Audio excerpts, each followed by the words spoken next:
Jeannie laid back on the dock beside the lake. The water felt cool on the fingers of the hand that draped over the edge.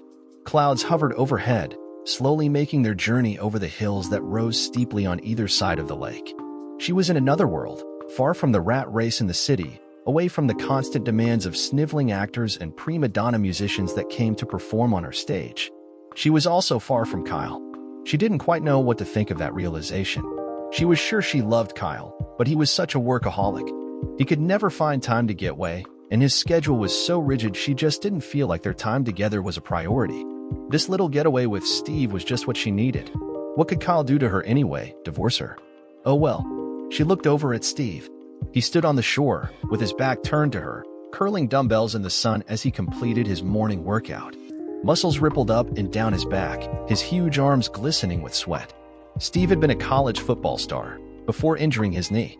Now Steve ran a local health club chain, and kept his body in this rippling lean state. He had been smart about his father's money, and hired a manager who invested his money in real estate. Who cared that he was dumb as could be about everything except money? He couldn't hold a conversation about anything except football and bodybuilding, but when he swept her into his embrace, it was like something out of a dime novel. She swooned when he lifted her and carried her to the bed. So, he was a little small in the department where most men measure themselves for comparison. He still made up in his skills with his tongue and his money. Okay, Kyle, she mused, divorce away. We have no kids to hurt, and look what I'll wind up with. I'll be married to Mr. Universe. That makes me Mrs. Universe. I'll trade in a dusty theater for a gym where I can work out when I want, or sit around ogling bodybuilders in tights all day if I prefer. She couldn't wait for his call. A call that might never come. She remembered how Kyle took the news when she told him that she is going out to spend the next week with Steve. How she will be having sex with him all the week, and how she will better off with a rich young stud than a loser like him. She had half expected a process server to track her down here with divorce papers anyway. She picked up her cell for the 100th time today, just to make sure it was working and ready for his call. The battery was charged. There was a full signal, thanks to that convenient cell phone tower she spied up on the hilltop. The ringer was on loud, but there were no calls from Kyle. They hadn't called her from work, as she had arranged this vacation week months ago. No calls from Kyle, a week after he gave a one-line response, "You made your bed. I hope you will sleep well in it." It was a clear message that he was determined to leave her. How can you threaten someone's and then not call for a week? Yet here it was Friday, and nothing from Kyle. She sat up on the dock. Her naked body glowed with a week's worth of sunning all afternoon, and touring different wineries and sampling different taverns each night. She loved the Finger Lakes. The evening sun cast such a beautiful glow on everything here. Why had Kyle always insisted on vacationing at the cottage on the Cape? No crowds here, no teeny bopper beaches, just the quiet solitude of the woods. Kyle again. She couldn't break free from thinking of him. Why hadn't he called? It was so strange. She sat up and called her home number. The message service answered. It was aggravating to hear a recording of her own voice answer.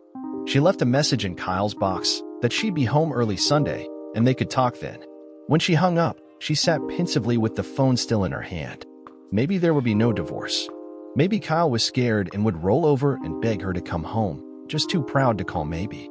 Yes, he'd do better from now on. Cook clean and keep her in the manner befitting a goddess. Ah yes, Kyle the cuckold would serve her every whim, while she ran off to enjoy the fabulous body of her stud Steve. Of course, after Steve swept her off her feet and served her with his talented tongue, she could always go home and have Kyle fill her throbbing but empty glory hole with that big, beautiful tool of his. She'd make him beg. Kyle should be home. If he was angry, why hadn't he called? And if he wasn't angry, what was he feeling? She knew he didn't have a show this weekend. He wasn't home. He hadn't called in a week. He hadn't even sent a text. This was very strange. He was robbing her of the argument she had been rehearsing in her mind since she left. She wanted this fight. She wanted to see his passion, and he wasn't even satisfying her with it now. She called home again, and this time keyed in the code to her personal message box instead of the general family box. It was full. There were frantic calls from neighbors, from Kyle's mom, and most disturbingly several from a detective Porter. Apparently, Kyle had been badly hurt. Apparently, his injury had attracted police attention. Oh my. Her mind raced, but eventually focused back on the last time she had seen Kyle. She remembered how Kyle had tears in his eyes as she told him that he is no longer the only man in her bed. She looked at him with disdain and told him to man up and stop the tears. Steve stood snickering quietly in the doorway. It caused her to grin as well. Be a man. Let me go. If he doesn't measure up, I'll be back next week, and we can talk, she told Kyle, trying to cheer him up. If you leave, everything will change. There's no going back to where we were, Kyle said while wiping the last tear in his eye. She grabbed her bag and went out the door. I'll be right there, said Steve. I just got something to say to this little wimp. As Jeannie sauntered to the car, Steve walked up behind the sullen Kyle. Steve's massive arm sent his fist hurtling towards the back of Kyle's skull. The beating was short but uneventful. Since the first blow had smashed Kyle's face into the baseboard, he was unconscious from the start. He didn't feel Steve kicking his gut or pummeling him with his fists. He didn't feel his spleen rupture, his bones break. Steve wanted to leave a memory of intense pain for Kyle to wake up to. He left without closing the door, got in the car with Jeannie, and headed north to the lake. Jeannie smiled the entire trip. She remembered meeting Steve last winter. Kyle had always stayed so trim and fit with his running, boxing, and high physical level at work. She, however, had plumped up a bit, and though not fat, looked much closer to 40 than her husband of the same age. She joined Steve's gym and contracted him as her trainer. She could still remember the way he had first felt her up in the hot tub when they were the only two there. She had been so enamored by the attention she had let Steve take her upstairs to his apartment, and they drilled wildly all night. It had been like nothing she had experienced with Kyle. Though Steve's tool was smaller than Kyle, he was so vigorous in its use he was an animal in bed. Kyle had been on a trip to supervise a touring troupe of his latest show in Chicago and was away for a week. He even called her and spoke tenderly of how he missed her that first night at the very moment Steve was sliding in and out of her. Steve came in, spewing his seed into her just as Kyle was hanging up with a tender, "I love you." Jeannie's body spasmed as she whispered, "I love you too," though really not directing her words at Kyle, but at Steve. She did Steve in every imaginable way that week, until Kyle arrived home that Sunday too weary from travel to make love. It was a good thing. Jeannie woke from her daydream worried. She worried about Kyle's condition because she really did still love him. She also worried about the ominous message Detective Porter had left, asking her to contact him regarding the matter of Kyle's beating. He wasn't calling to inform her of the attack. It sounded more like something she should already be aware of. She saw the hulking figure of Steve finishing his workout with chin-ups on a low-hanging branch. "Steve, what did you mean when you said it was taken care of? He was defeated." Steve looked up. "What do you mean?" "Last Friday, at my house, when we left, and you came out of the house after me, you said, 'It's taken care of. He's defeated.'" "What did you mean by that?" Just marking my new turf. I had to let him know who rules the roost. There's only one top dog in any pack, baby, and I'm going to make sure I'm yours." "Steve, what did you do?" "I punched him in the nose, roughed him up a little. It was really no big deal." "Steve, the police left a message on my machine. Kyle was badly hurt." "Not by me, baby," Steve lied. "He was awake and moaning when I left. Maybe he got hurt after getting drunk, or had a burglar beat him after we left. We have to go back." "No way," he answered. "We have 2 more days of sunning and drinking and 2 more nights of drilling to do." "Steve, this is serious. Kyle was badly injured, and the police will be suspicious that I wasn't there and wasn't in contact. It's not going to look good if you hit him. He turns up beaten, and we don't come back. You want to trade 2 nights of fucking for 2 years in jail?" She scurried into the house and packed both of their bags. When she came out, Steve had packed his most important personal items, his dumbbells, into the trunk of his car. "Okay, you may have a point," he said. "Let's go." They tossed the bags in back, locked the cabin, and raced south. "Kyle? Kyle? Get Dr. Kenton. He's waking up." "Kyle." His vision flickered and was greeted by the harsh fluorescent tubes of the lights in the hospital recovery room. It was hard to focus, and he was quite confused. "Only when I was working." He tried to rise, but was restrained, and he immediately began to struggle against the restraints. Easy, Kyle. You've been in rough shape, but we'll get you through it. Don't fight us. We're on your side." He relaxed onto the bed and regarded the post-op nurse who was talking to him. "Dr. Kenton will be right here and explain everything." "What's wrong with my eye?" Kyle was alarmed as he realized his eye was heavily bandaged. "It was badly hurt, but I have to wait and let the doctor talk to you." "Stay calm, he'll be right here." Indeed, the doctor arrived very shortly. He examined Kyle as he explained his injuries. Kyle had been beaten. His eye was bandaged because it had taken at least one serious blow. An optical surgeon had repaired the detached retina, but work had to be done to repair fractures of the skull around the eye socket as well. He had suffered a pretty severe concussion as a result of the blow that had caused these injuries, and they were very glad to see that he still had control of speech. Kyle's arm was severely broken and in a cast. He had nearly died as a result of a ruptured spleen and internal hemorrhaging. If his neighbor had been an hour later in finding him, he wouldn't have survived. His nose was broken, along with several ribs. He had been unconscious for 2 days since he was discovered, and they were still trying to determine the time of his attack in order to gauge how long he had been lying unattended. "I don't remember an attack." The doctor frowned and began to ask questions of Kyle. When he realized that Kyle couldn't remember any of the circumstances surrounding the weekend or the Friday before, he began to ask general questions. When finished, Dr. Kenton knew that Kyle couldn't remember anything that had happened since his freshman year. Before meeting Jeannie, Kyle's attack had left him with severe memory loss, and only time would tell how soon it might return. Detective Porter, who had been assigned the task of investigating Kyle's case, was visibly disturbed. His timeline of the incidents leading up to the attack had reached a dead end at last Friday, when Kyle had deactivated the home security. Or did he deactivate them? Kyle and Jeannie met in college. They were both enrolled in theater programs and drama schools in New York, right in the heart of one of the most active theater communities in the world. She was studying to be an actress, learning how to create the illusion of a story on the stage. She was wonderful, but somehow, she had difficulty taking direction, and much preferred to give it. Her teachers noticed this, and noticed how creative her ideas could be. They began to groom her for a career as a director or in theater management. Kyle was into the backstage magic of the theater. He didn't have to create illusions as an actor did. He created different realities through sound, lights, effects, and his set designs. He made it so the actor's job was easy for an audience to believe. Kyle was immediately recognized as brilliant. He was one of those rare talents who understood all the aspects of technical theater and was as comfortable designing a lighting look as he was a sound plot. They met when they were both hired to do a summer stock project up in Connecticut the summer after their junior year.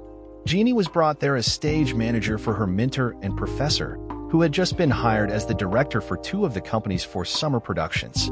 Kyle had worked there for 2 previous summers as a house electrician, but this year had become the assistant lighting director and had the opportunity to design one of the shows. Working closely together, the two were instantly attracted to each other. These would be their first of many productions together, both as students and later as they built careers in the field. Jeannie was a slender, willowy vision, with a killer smile beneath her deep brown eyes. She was deliciously curvy where it counted, but without a speck of extra weight. Her long tan legs poked out from the shorts she always wore, and her tops were conservative enough to say, "Please behave," while just revealing enough to say, "I may have a surprise for you." Kyle was dashingly handsome. He was an avid runner, an amateur boxer, claiming his best ideas came during his morning road work once his brain was cleared of the mishmash of day-to-day distraction. He looked like he worked out regularly, but really didn't need to. The day-to-day lifting and climbing he had to do was a perfect replacement for the weight training his friends advocated. He was fit and trim, and reasonably sure that if he kept doing the work of realizing his plots even when he was the designer, he would stay that way for life. They began to look for opportunities to be together. Senior year had been a blur. Kyle saw Jeannie regularly, and their love grew daily. Both of their careers were already established by the end of the year, with Kyle working regularly as designer at several small suburban houses and frequently backstage at downtown theaters for established designers. Jeannie landed a job backstage at one of the large opera company's residence at Lincoln Center, a steady job with great benefits she could keep for life. They shared a small apartment around the corner from her theater and enjoyed the bustling performing arts scene in the city. He remembered the tender moments they shared. She was a tasteful decorator and a master shopper, and had done their apartment up in such a chic manner they had become a popular hangout for their friends. He was a gourmet cook, and whether making a dinner for themselves and company, or just for candlelight on the two of them, he always had her eyes rolling in delight over his delicious cooking. In his bed, Kyle could remember his wedding. In vivid detail, the ceremony in the small church came streaming back. He could hear the small organ playing Bach, and smell the distinct aroma of the beeswax candles burning at the altar as his eyes watered at the luscious sight of his bride walking towards him smiling. He could taste the delectable meal at the little Greek restaurant where they had their wedding feast. They had danced, and then hugged their family and friends as they left for the Little Inn where they would spend their wedding night. It was perfect. The room was lit by the fire in a brick hearth just beyond the foot of their bed. They stood beside the flickering flames and kissed. Dr. Kenton came by on his evening rounds.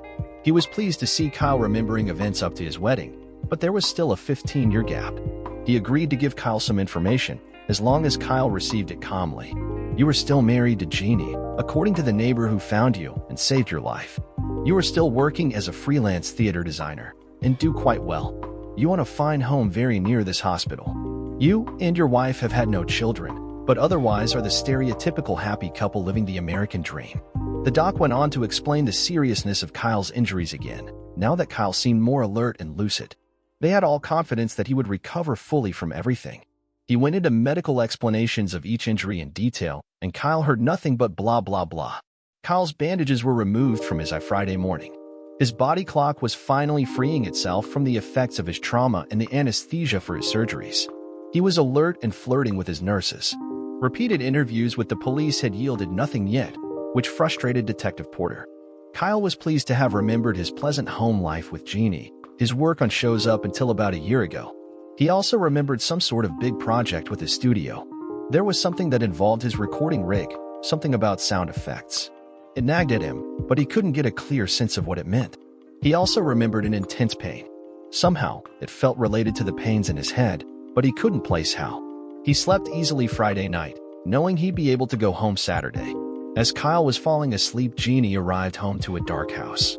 Steve carried her bag in for her, and both were stunned to see the notice taped to the door that the area had been a crime scene, but that processing was complete, and occupants could return. Inside, Jeannie froze at the sight of a large pool of dried blood on the hallway floor where Kyle had lain. She looked at Steve. Just a punch in the nose, huh? Steve blanched. In his rage, he may have gone a little overboard, and if he left Kyle in a critical state without aid, he could be charged with something more than a simple assault. His mind searched for an explanation. It wasn't his mind that he had exercised to a precision machine. We can't tell the cops I hit him, Steve said. We have to tell them I left first, carrying your bag to the car, and that he was fine when you left. This is bad, Steve. This is very bad. Jeannie, stick to the story. We'll be okay. We'll look like heels for leaving and not being here for him, but they can't pin anything on us. Us. Jeannie was incredulous. I was in the car. Anything that gets pinned on anything will be on your sorry hide, not mine. Separating from Kyle, even divorcing him is one thing. Going to jail for beating him is another. You were with me, baby. And you heard me say he was defeated. You were in this with me. I may not be the smartest guy on the block, but I know what an accomplice is. She thought about it and realized Steve was right. She wouldn't be able to explain their abrupt departure away unless they claimed they left Kyle in good shape, leaving the possibility that someone else had come in and beaten him. How did she get into this mess anyway? She agreed with Steve, and they set their story straight. By the time they had decided what to say, it was nearly midnight. She called Detective Porter, and he told them he would meet them at the police station immediately. This was an urgent matter and couldn't wait until morning. Jeannie wanted to go to the hospital first, but Detective Porter was insistent. He told her that Kyle was medically out of the woods and was probably resting. He pointed out that she hadn't been in a hurry to see Kyle when he was in critical condition, and even tonight she had gone home rather than directly to the hospital. There was no reason to disturb his rest, which was badly needed for his recovery. There were questions that needed to be answered. Jeannie didn't respond until the detective offered to have a patrolman pick her up and drive her. She and Steve got in the car and headed to the station. They were questioned separately, but both had rehearsed their story. They didn't offer much, relying on a lot of "I don't know." They did admit they had been at the house and seen Kyle. They admitted he had been very distraught when they had left, but that he was physically unharmed. Porter didn't believe them, but had no evidence to prove his hunch. He was aware that Kyle was being released from the hospital today, so he decided to hold the two in lockup until Kyle had a chance to get settled, and until Porter could warn him his wife was coming home. It might also give Steve and Jeannie a chance to believe the other had rolled and given up the truth, and maybe they could get them to talk more freely. Porter was waiting when Dan, Kyle's neighbor, brought him home. Kyle got out gingerly, still very sore from his savage attack. He waved Porter into the house. Dan's wife Kim had been over earlier and cleaned up the hallway. The house was beautiful and inviting, and something smelled delicious. She smiled as she came out of the kitchen, inviting everyone to the table for a home-cooked welcome home meal. Though Kyle appreciated Kim's efforts, especially cleaning up the reminders of the incident, he was uneasy being home. He could now remember events that happened last week, right up until the day of the incident, and not having those last pieces frustrated him. Kim and Dan cleaned up the kitchen and said their goodbyes. They had worked out a schedule with some of the other neighbors to drop in every hour or two and make sure he was okay, at least over the weekend. They made certain he knew that if he needed anything, he should call right away. As they left, Detective Porter looked at Kyle and said, "She'll be home soon, you know." "I know.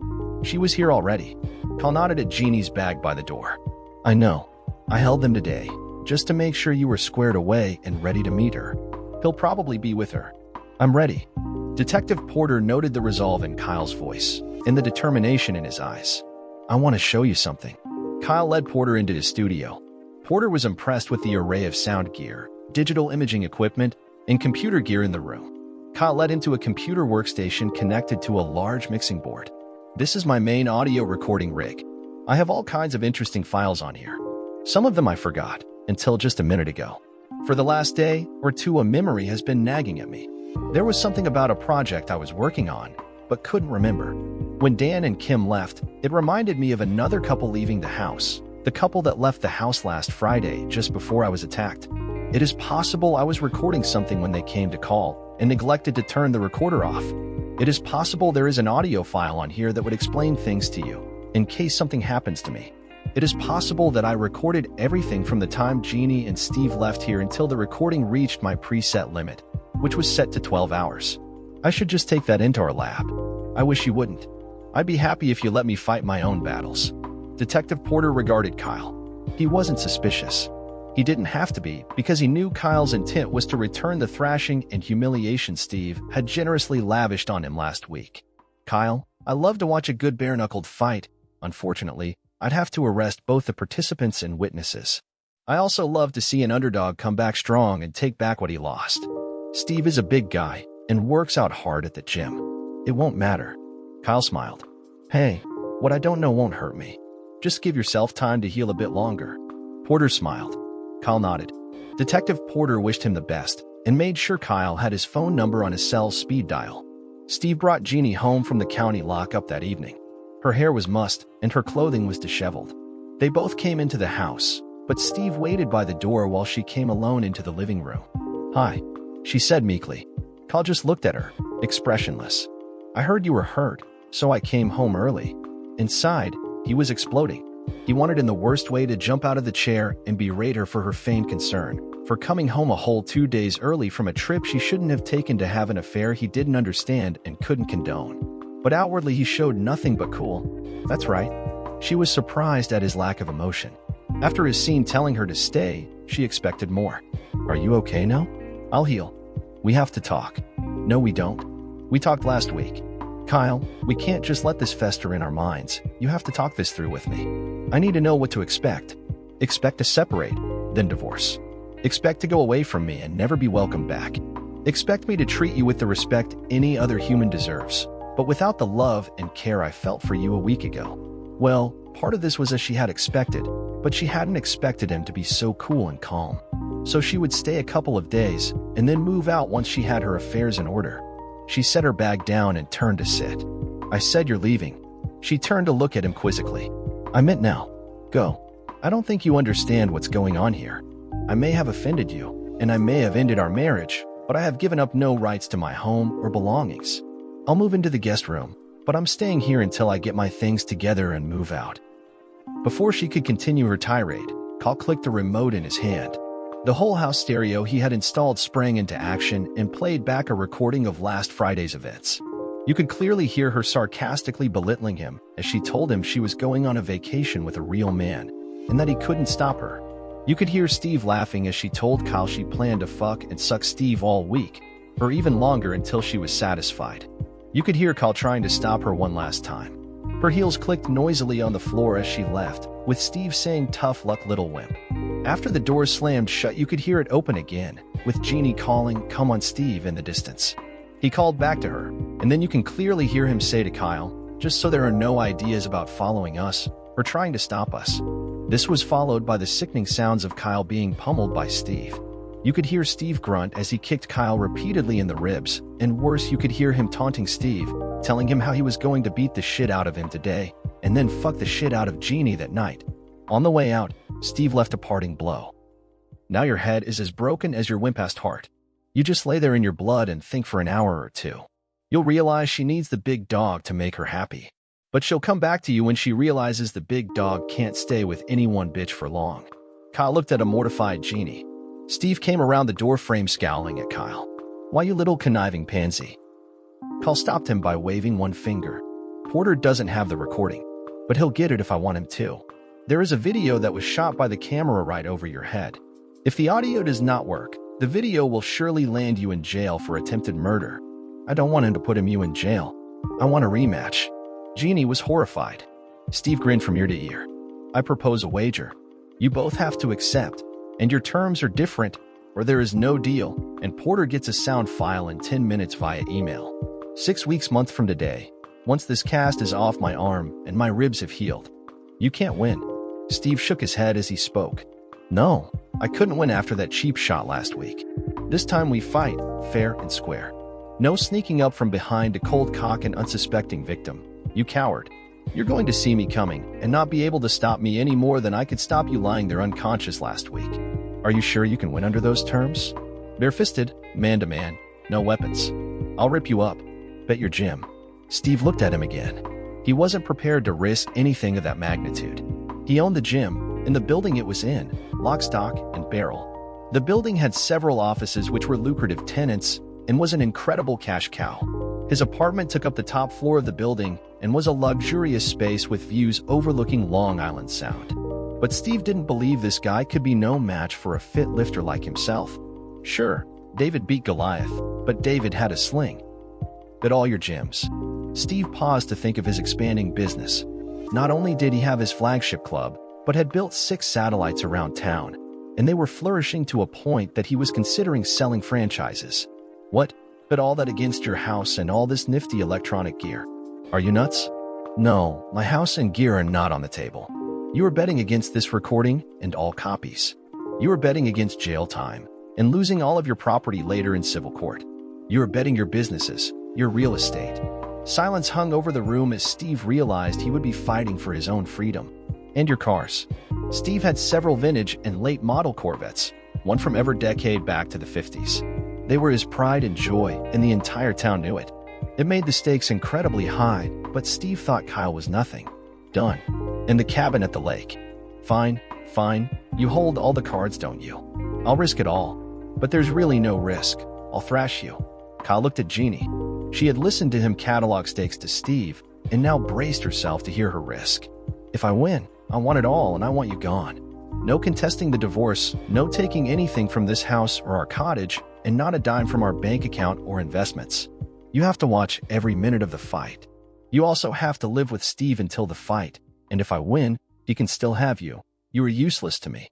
Jeannie trembled, but nodded her agreement. She knew Steve was strong. But she also knew how in shape Kyle was, how much he ran, his history as a boxer. She had seen him manhandle reels of cable and lengths of pipe backstage that typically took 2 guys to move. Kyle. He looked at her with that same blank expression, and again it made her queasy to not be able to read him. What if I'd rather bet on you? You already made that choice last week. This week your choice is freedom or jail. I made my choice the day you walked out of the door. The weeks passed quickly, and Kyle spent them building his strength back. He had begun to take lighting projects again. His absence from the scene had left a bit of a hole, and his return was widely welcomed. He was asked about his attack at every turn, but refused to give details. The circumstances surrounding his wife were the source or a torrent of rumors. It was widely known that she was now living with Steve. There were those who suspected the truth and were waiting to see what Kyle would do about it. He was known for a tenacious personality, and none of these people believed he would suffer the indignity of a beating and the taking of his wife without reaction. The stories that Jeannie had abandoned Kyle in his darkest hour, and the fact that he was so well-liked had made her a pariah in the theater scene. The night of the fight arrived. Kyle walked into the gym in a t-shirt and sweats. Steve was already by the ring, clad in ridiculous-looking boxing shorts and a muscle shirt emblazoned with the logo of the gym. Jeannie sat sullenly at a table, holding an envelope containing Steve's titles and contracts, his stakes in the bet. Steve was surrounded by many of his friends, and all of his gym staff and clients. They were all egging him on, cheering, and teasing him about the light work he was about to take on. They teased even harder when Kyle entered the room. Kyle and his lithe runner's body looked like no match for Steve's bulging hard body. Kyle walked straight past Jeannie and dropped his folio containing his contracts and the recording on the table next to Steve's. As he climbed into the ring, he said, "Let's go. No bells, no refs, no stopping until one of us is beaten." Steve grinned and lumbered to the ropes, climbed in, and offered his hand to Kyle. Kyle looked at it and, without taking it, threw a jab at Steve's nose. Steve looked up, stunned, with a trickle of blood leaking out of his right nostril. "No bells," Kyle said as he stung Steve again. The impressive bulk of Steve's physique made him look great, but he wasn't as flexible as Kyle. His stiff frame slowed down his reaction time, as he moved poorly compared to Kyle's light-footed bobbing and weaving. Steve lumbered after Kyle, but just couldn't make his big body react fast enough to pin down the speedy Kyle. Every time he got close enough to hit his opponent, Kyle made him pay with a flurry of jabs to the face. It didn't take long before Steve's face was swollen, and he slowed in his attempts to bulldoze Kyle into a corner. Steve soon realized that in the center of the ring he was no better off. Kyle didn't look that big, but he also was a short man and had a sizable advantage in reach. He also wasn't slowing down, while Steve was getting tired from throwing so many haymakers, the best of which barely grazed their target. As Steve grew weary, Kyle began to connect to his body. It didn't take long before Steve's hands grew heavy and dropped. Kyle picked him apart. 15 seconds later, Kyle opened a huge gash Steve's forehead, then a giant blob under his right eye. "Give it up, Steve. You can barely stand. You can't defend. You've lost." Steve looked up at him, panting heavily. Both eyes were swollen, and blood was oozing from his nose and a nasty cut beneath the one eye that could still see. "Give it up now, and I'll leave you with more than you deserve. Apologize in front of everyone here. Do it now, and I'll just take this gym, this building, and the 58 convertible. You keep the rest. If you don't give up now, I'll knock you out and keep it all." Steve knew he was beaten. His head was down already when his body sunk to its knees. "I apologize." Kyle went to the table and fished out the deeds to the building, the gym, and the title to the 58 vet. Keys in hand, he looked at the unbelieving assembly of Steve's friends and associates. "I'm closing the gym and opening a theater school here. I will honor employment contracts you have with Steve, but will expect you to work for me in a useful capacity. If he transfers you to one of his other gyms, I will release you from your contractual obligations here. For those of you who are tenants in the building, I will honor your leases and will treat you fairly in negotiations when they are up. There will be a different atmosphere here, however, as this room will be renovated into a theater. Should you choose to vacate your leases due to this change, I will release you." Jeannie stared incredulously at Kyle. They had long shared the dream of establishing a community of theater professionals and amateurs alike, dedicated to furthering the state of theater arts. He was not only establishing their dream without her, he had the resources to do it because of her betrayal. She felt left out entirely, and suddenly very lonely and cold. The color drained from her face, she stared at a beaten Steve. His face lacked no pigment whatsoever, as it was already blackening with bruises and red with blood from the cuts that his friends were just bandaging. Steve never looked so pitiful, so broken. Kyle never looked so bold. There was no gloating, no arrogance, just the cool confidence with which he did everything. 6 months later, Jeannie was still living with Steve. Neither had been interested in the other sexually since the fight. Still, they had to live together. It was a cool coexistence, as each believed the other was the reason for the failure of their fortunes. Steve never tried to contest the arrangement with Kyle, is held on to his part of the deal. Kyle did pay some money to Steve to make it look like a business deal, although the money was just 1% of the total valuation of the property.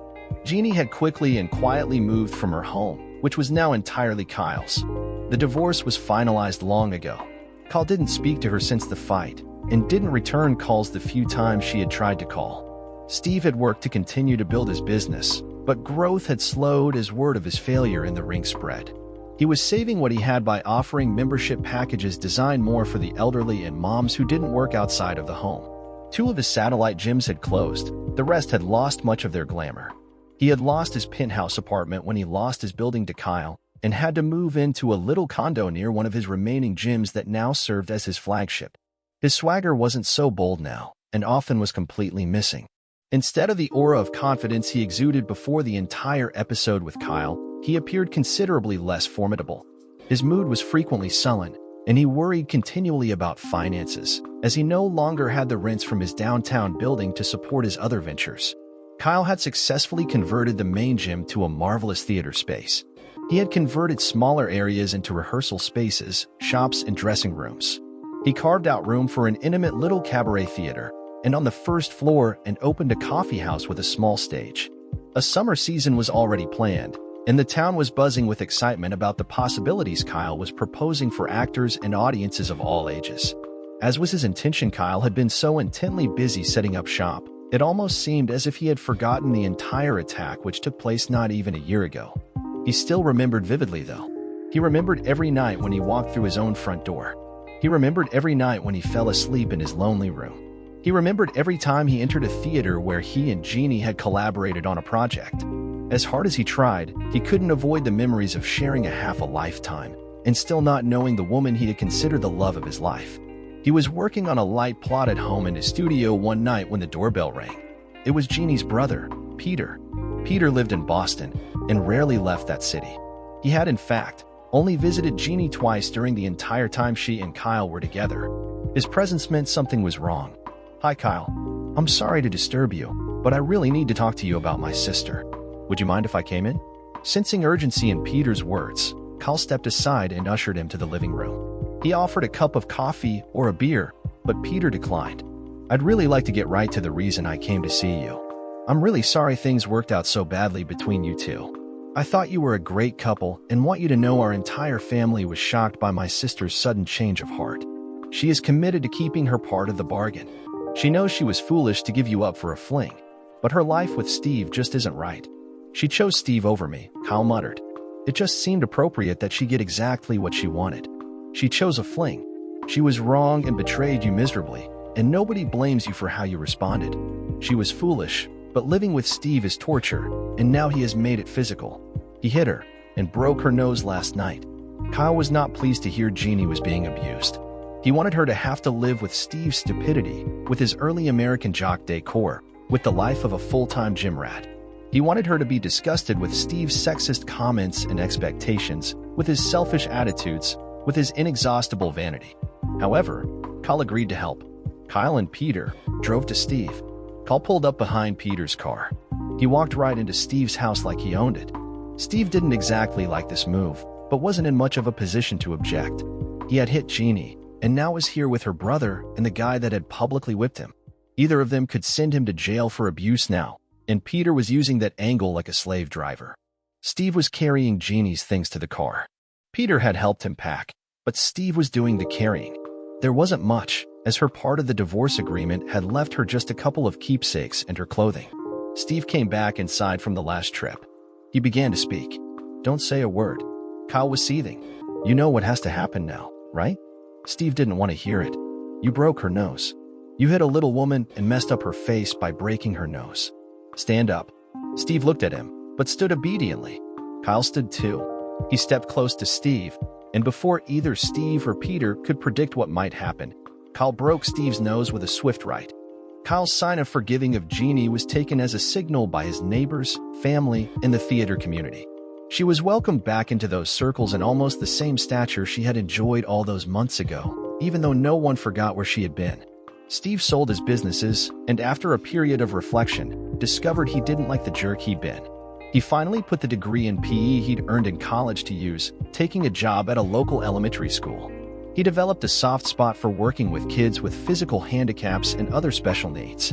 He has become a Special Olympics coach and volunteers with the physical therapy department of a local children's hospital. Kyle's theater project thrived, and his programs were accredited by a local university. His programs for school children are highly regarded and have become very profitable. His professional productions played at packed houses and have drawn the attention of top New York critics who usually don't stray too far from Broadway houses. Kyle and Jeannie lived close by each other, but rarely spoke. She had been the love of his life, and he couldn't see her in complete ruin, beaten and shunned by the community that ran the profession she lived for. Once he had set her up safely, he wanted nothing more from her. He dealt with her professionally. After all, she was good at what she did and was a tremendous asset to his company. He could not, however, see her in any other light, and rarely even spoke with her on the level of a friend. Jeannie accepted her position in Kyle's life as a blessing. She wasn't in jail, she was working, and she was able to make amends with Kyle in at least a small way. She felt living near to him with no chance of his ever again loving her was better than the alternative.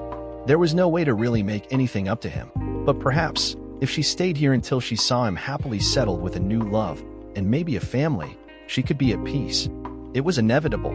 Kyle fell in love with a divorced woman he met at the Cape. She summered in a neighboring cottage with her brother's family and her young daughter.